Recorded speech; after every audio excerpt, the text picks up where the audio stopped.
saya kata qala kadzalikallahu yakhluqu ma yasha. Sepatutnya qala kadzaliki, baris di bawah. Nah, kemarin saya baca silap lah kemarin ni. Mungkin tuan-tuan pun tak perasan, jadi tak tegur saya. Jadi yang sebenarnya qala kadzalikillahu. Okey, apa?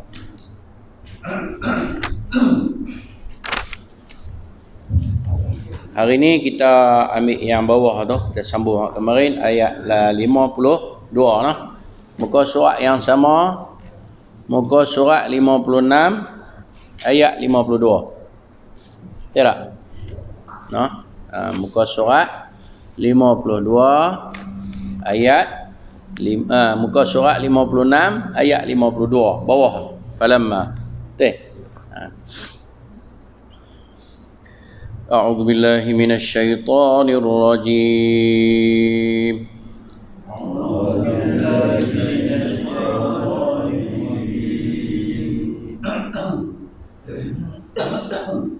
Falamma ahassa Isa minhumul kufra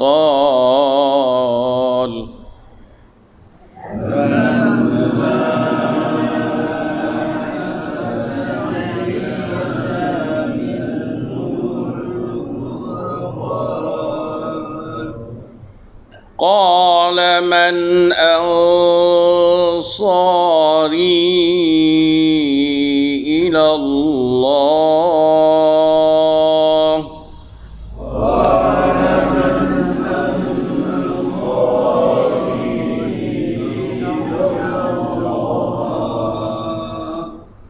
qala al-hawariyuna nahnu ansarullah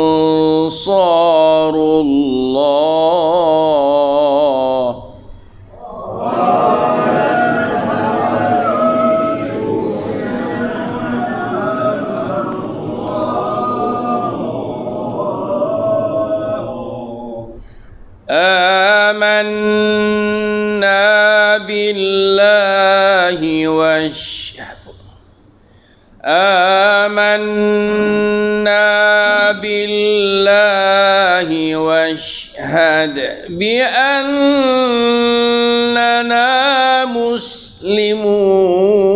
مسلمون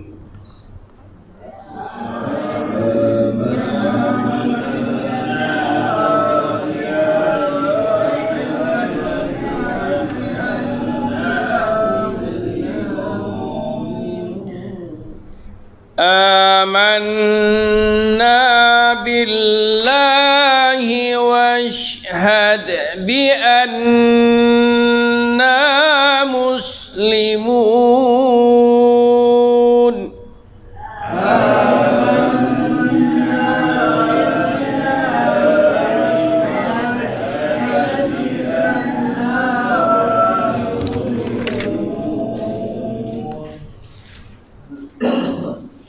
قولنا ربنا آمنا بما أنزلت واتبعنا الرسول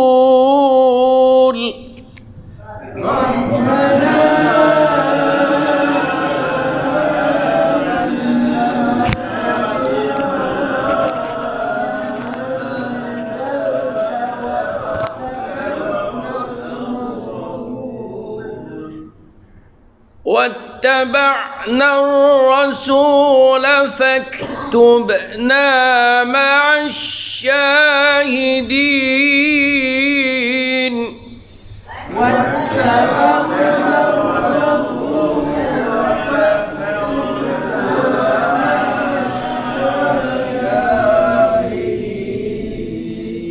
ومكروا ومكر الله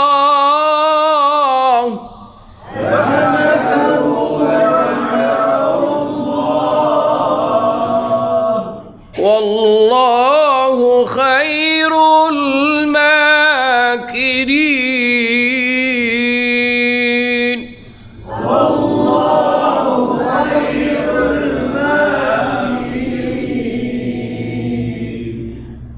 إذ قال الله يا عيسى إني متوفيك ورافعك إلي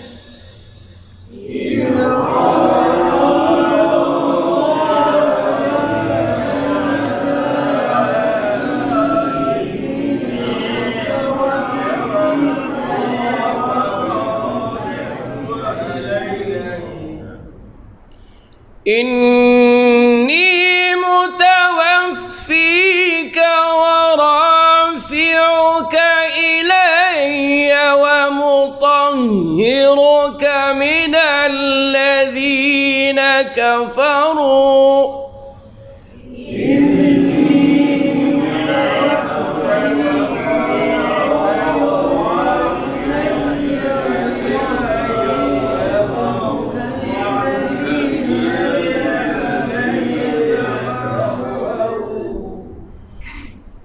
ومطهرك من الذين كفروا وجاعل الذين اتبعوك فوق الذين كفروا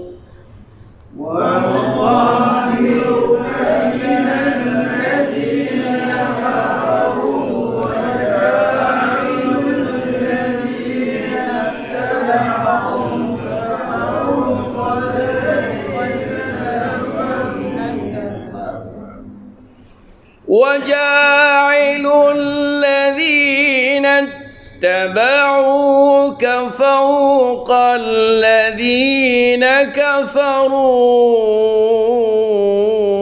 إلى يوم القيامة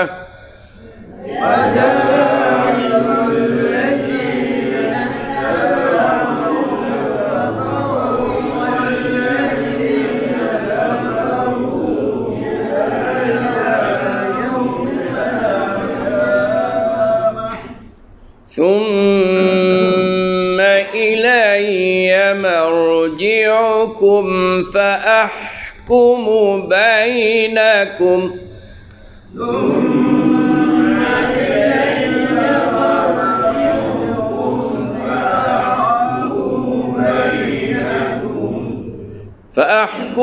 بينكم فيما كنتم فيه تختلفون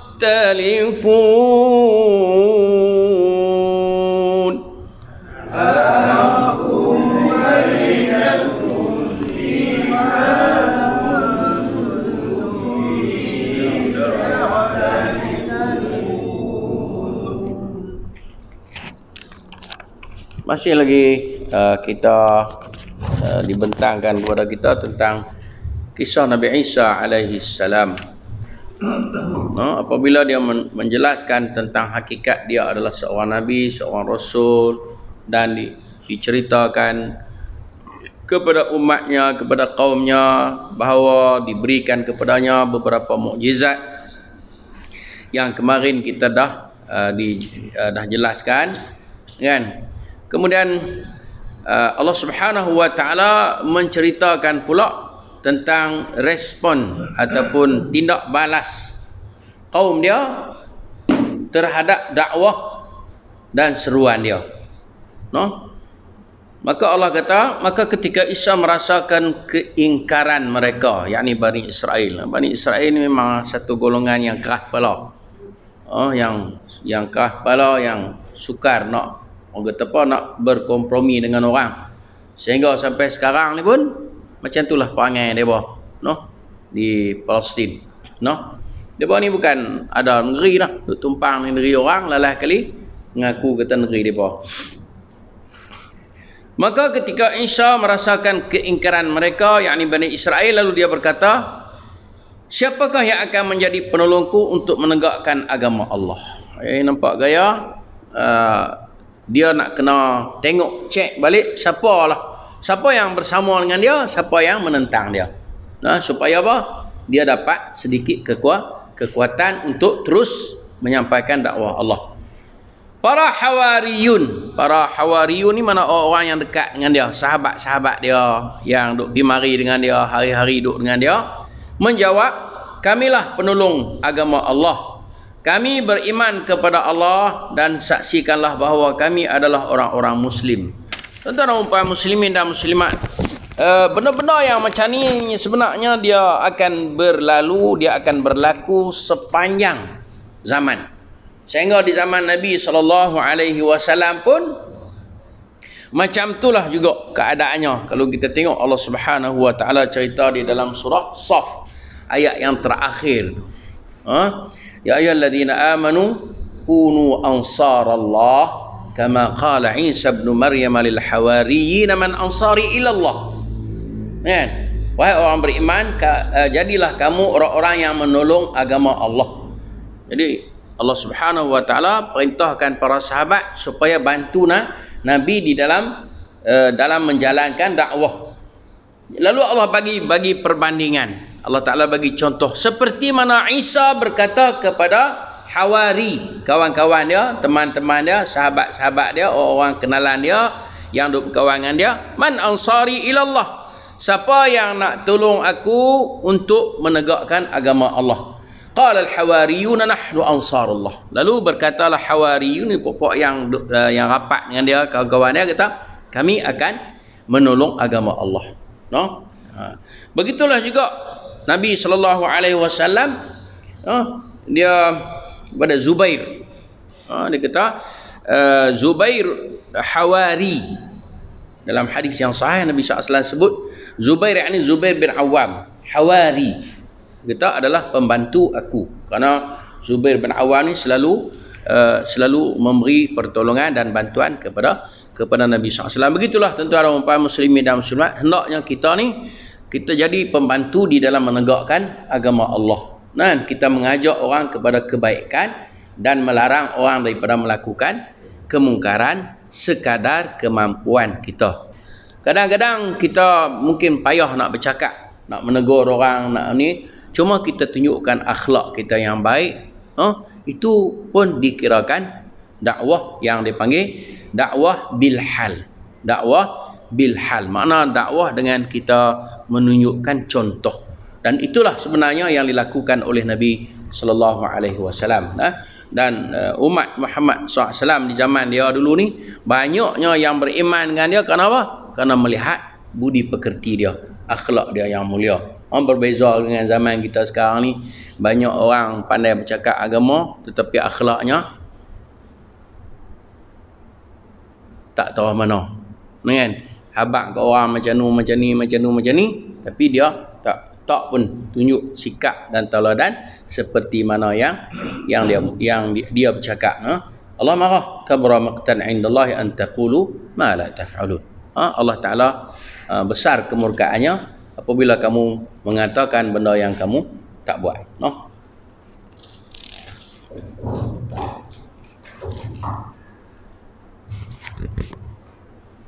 Okey.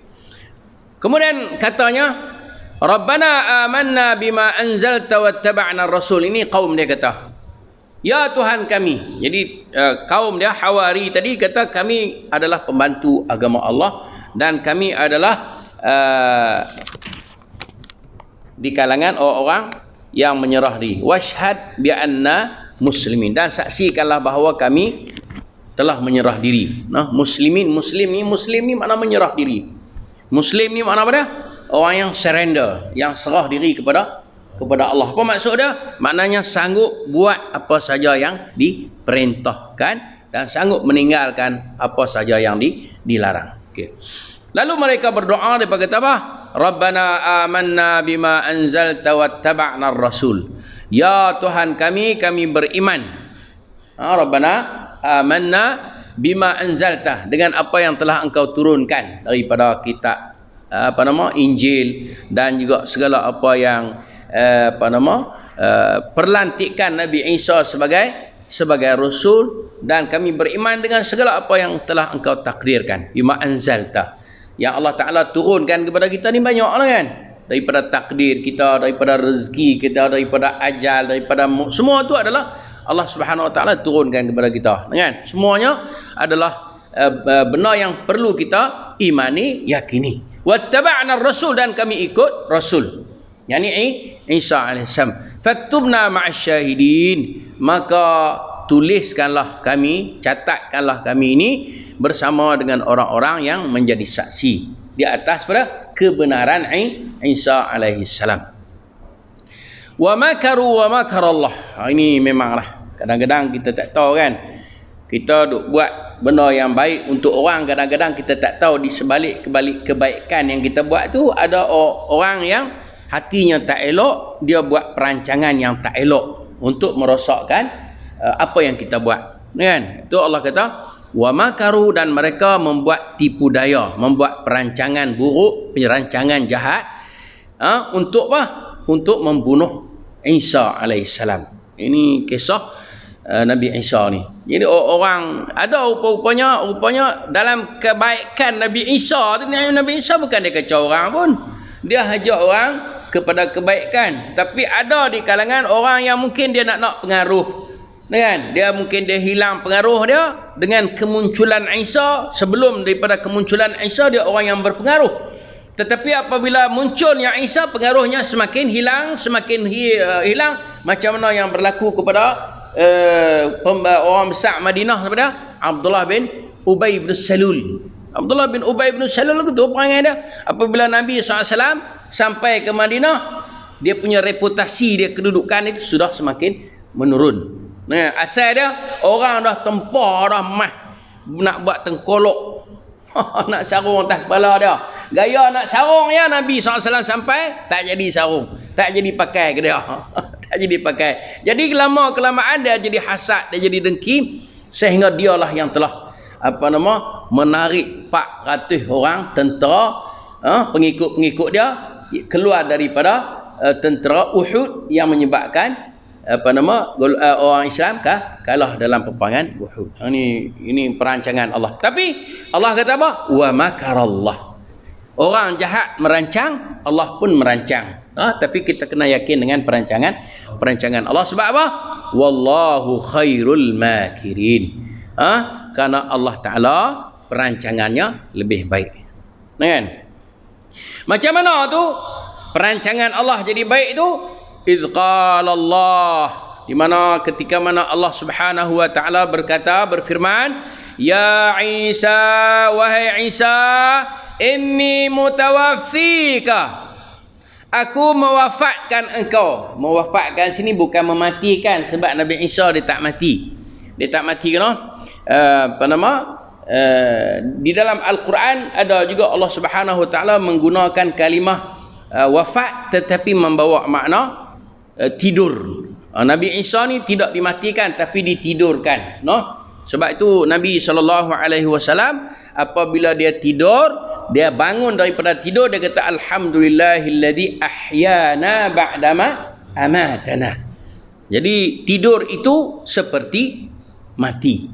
Nabi kata alhamdulillahilladzi ahyana ba'dama amatana. Segala puji bagi Allah yang telah menghidupkan kita semula setelah kita dimatikan. Jadi seolah-olah bila kita tidur tu seolah-olah kita macam mati yang masih bernyawa, bukan mati yang tidak bernyawa.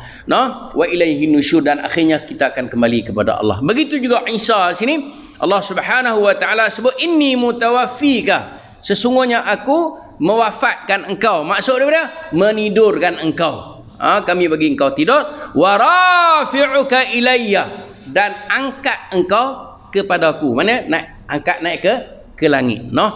Sini sebenarnya bukti kata Allah di mana? Allah di langit. Wa rafi'uka, dan Allah Ta'ala angkat ilayya kepada aku, wa mutahhiruka minal ladina kafaru, dan membersihkan engkau, menyucikan engkau dari orang-orang kafir. Maknanya pada dosa-dosa, kelaku-kelaku jahat orang kafir. Orang kafir ni perangai dia tak elok. Jadi walaupun Nabi Isa ni duduk sekali dengan mereka, tetapi Nabi Isa dibersihkan, disucikan daripada apa? Perangai-perangai yang tak elok seperti mana yang ada pada orang kafir. Wa ja'ilul ladzina ittaba'uka fawqa alladzina kafaru ila yaumil qiyamah. Dan aku akan jadikan orang-orang yang mengikut kamu lebih mulia daripada orang-orang kafir yang ingkar kepada engkau, yang lawan engkau sampai hari kiamat. No? Sebab itu kita tengok orang mukmin yang beriman dengan Allah, yang mengikut para rasul ni, mereka adalah orang yang mulia, yang dimuliakan sampai bila-bila. No? Walaupun pada pandangan orang-orang kafir mereka ini orang yang teruk, tetapi sebenarnya pada hakikatnya mereka orang yang mulia. Sebab apa? Beza jauh. Orang kafir perangai huduh, orang mukmin, orang Islam ni perangainya elok, sehingga kadang-kadang orang kafir sendiri pun memuji orang-orang mukmin. Tapi berlainanlah sekarang ni. Sebab apa? Sebab orang Islam ni akhlaknya sudah rosak, sudah tidak elok, sehingga kita perhati tengok kadang-kadang orang kafir bukan Islam tu kadang-kadang nampak akhlaknya lebih bagus daripada akhlak orang kita. Sebab apa? Sebab mereka ni kadang-kadang orang kafir ni dia ambil hak yang ada dalam Islam. Kita tengok kalau cara bilik air depa, tandas depa tu, boleh kita duduk bersila makan. Kan? Berbeza dengan tandas bilik air orang kita. Belum kan? Belum Allah. Sedangkan Islam mengajar kita kebersihan, kan? Summa ilayya marji'ukum. Kemudian semua kamu akan kembali. Semua kamu akan kembali. Summa ilayya, kemudian kepada aku, marji'ukum, kembali kamu. Maknanya semua kamu akan kembali bertemu dengan aku. Fa ahkumu bainakum, lalu aku akan memutuskan, menghukumkan segala permasalahan yang berlaku di antara kamu, fima kuntum fihi takhtalifun, pada segala perkara yang sebelum ini kamu berselisih faham. Jadi apa benda yang kamu berselisih, yang kamu duk berkelahi atas muka bumi ini, nanti Allah Subhanahu Wa Taala akan memutuskan. Maka sebab itulah tuan-tuan dan puan muslimin dan muslimat, dalam kehidupan duniawi kita ni, kita mesti kena ikut peraturan yang telah Allah tetapkan di dalam Al-Quran dan Sunnah. Supaya apa? Supaya hukuman nanti di akhirat nanti membela kita. Karena Allah Subhanahu Wa Taala yang buat peraturan, Allah Taala Maha Adil, di akhirat nanti dia akan menghukum seperti mana peraturan yang telah ditetapkan oleh Allah Subhanahu Wa Taala kepada kita. Karena Allah Taala sendiri yang menurunkan peraturan itu. Jadi moga-moga Allah Subhanahu Wa Taala menjadikan kita dari kalangan orang-orang yang mendengar yang baik dan melaksanakan apa yang kita dengar yang baik itu. Moga-moga kita akan tergolong dari kalangan orang yang bertakwa. Aqulu qawli hadha wa astaghfirullahal azim li wa lakum, sallallahu ala Muhammad walhamdulillahi rabbil alamin. Hari ini hari Jumaat digalakkan kita membaca surah Al-Kahfi dan berbanyakkanlah selawat ke atas Nabi sallallahu alaihi wasallam, dan jangan lupa bahawa hari ini ada satu waktu yang padanya doa mustajab. Subhanakallahumma wa bihamdika, asyhadu an la ilaha illa anta, astaghfiruka wa atubu ilaik. Wassalamualaikum warahmatullahi wabarakatuh.